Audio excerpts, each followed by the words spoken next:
Ernesto, arrête!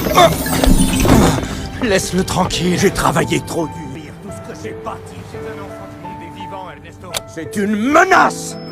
Tu crois vraiment que je vais le laisser repartir dans le monde des vivants avec ta photo pour que ta mémoire puisse survivre? Non! Vous êtes un lâche! Je suis Ernesto de la Cruz, le plus grand musicien de tous les temps! Miguel a dénoncé avec colère le vrai visage de la Cruz. Il n'est qu'un voleur qui a volé les œuvres des Hector, et aussi le meurtrier qui a assassiné Hector.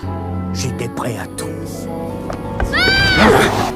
Peu de temps auparavant, Miguel, piégé dans le monde des morts, cherchait désespérément un moyen de rentrer chez lui. Son arrière-arrière-grand-mère Imelda lui tend alors une pétale de souci et lui accorde sa bénédiction pour le retour. Je t'accorde ma bénédiction pour rentrer à la maison, remettre ma photo sur l'offrenda et ne plus jamais jouer de musique. Quoi?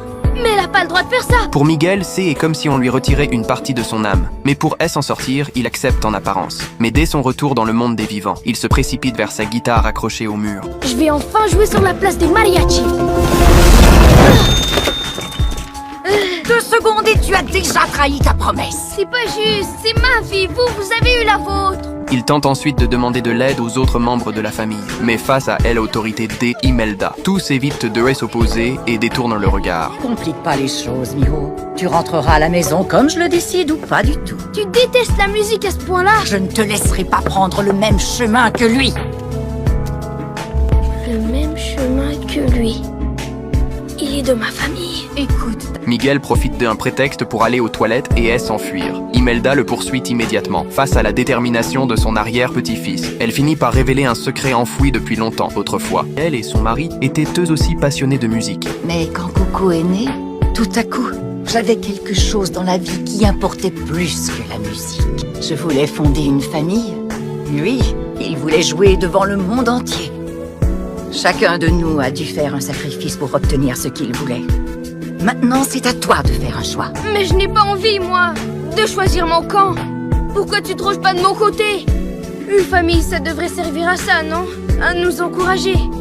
Mais tu le feras jamais. Miguel en fuite se retrouve près d'un bassin et tombe à nouveau sur Hector. Hector lui révèle avec douleur que sa fille dans le monde des vivants commence à l'oublier et que lorsque la dernière personne qui se souvient de lui disparaîtra, il cessera définitivement d'exister. J'ai toujours espéré la revoir un jour. Espéré que je lui manquerais, qu'elle mettrait ma photo sur l'Offrenda. Mais ce n'est jamais arrivé. Tu sais ce qui est le plus dur? Même si je ne revois jamais Coco dans le monde des vivants, je me disais qu'un jour ou l'autre, je la reverrais ici. Et que je la serrerais dans mes bras. Mais c'est la dernière personne qui se souvient